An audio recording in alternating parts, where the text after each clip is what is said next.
TNI telah mengambil alih kasus dugaan korupsi Kepala Basarnas Marsdia Henry Alfiandi dan korsminnya Letkol Afri Budi Cahyanto dari Komisi Pemberantasan Korupsi.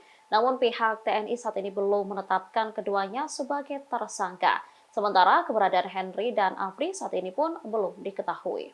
Pengambil alihan kasus ini disampaikan oleh Komandan Pusat Polisi Militer TNI Marsda Agung Handoko. Agung menyebut laporan resmi dari KPK berupa laporan polisi baru diserahkan kepada pihaknya pada Jumat 28 Juli 2023 pukul 10.30 waktu Indonesia Barat.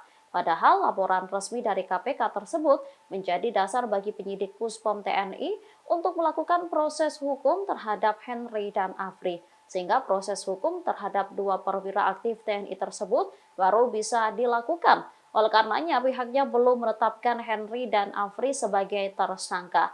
Penetapan tersangka akan dilakukan setelah Puspom TNI menerima bukti-bukti yang sudah didapat KPK. Baik, terima kasih. Jadi betul, Mas DHA sempat menemui saya, tapi bukan dalam arti ada sesuatu tidak, tetapi sebagai bentuk pertanggungjawaban beliau. Beliau karena di KPK sudah merasa ditetapkan sebagai tersangka, kalau boleh dikatakan beliau menyerahkan diri. Saya akan bertanggung jawab terhadap semua ini. Jadi itu salah satu sifat gentleman beliau yang saya katakan. Jadi beliau menanyakan terus apa langkah-langkah apa yang terhadap saya harus dilakukan. Itu yang beliau tanyakan. Jadi saya jelaskan nanti prosedurnya seperti ini. Semua saya jelaskan dengan terbuka.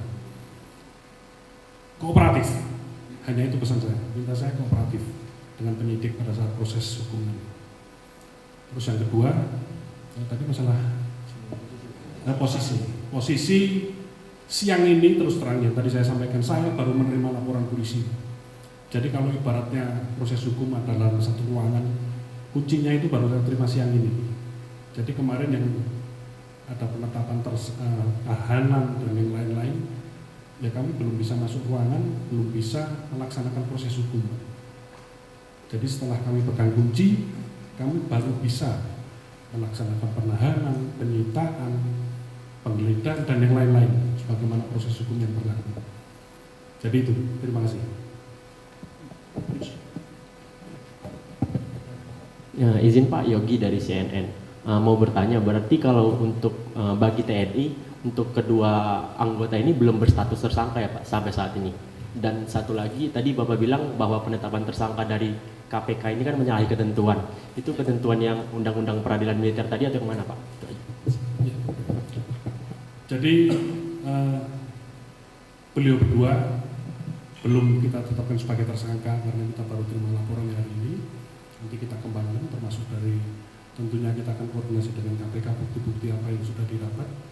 Ini mau dua alat bukti sehingga kami bisa mengambil langkah lebih lanjut, meningkatkan proses penyelidikan sama dengan yang di KPK menjadi penyidikan. Di situ baru nanti akan kita tetapkan sebagai tersangka. Terus yang kedua, masalah ketentuan di peradilan militer sudah jelas bahwa kita TNI ada kekhususan, ada undang-undang tentang peradilan militer 31 tahun 97. Nah itu yang kita gunakan. Ya KPK dan yang lain-lain punya juga. Harapan kami semua tentunya sebagai penegak hukum untuk memberantas korupsi ini, mari kita ikuti aturan yang ada pada masing-masing. Terima kasih sudah nonton. Jangan lupa like, subscribe, dan share ya.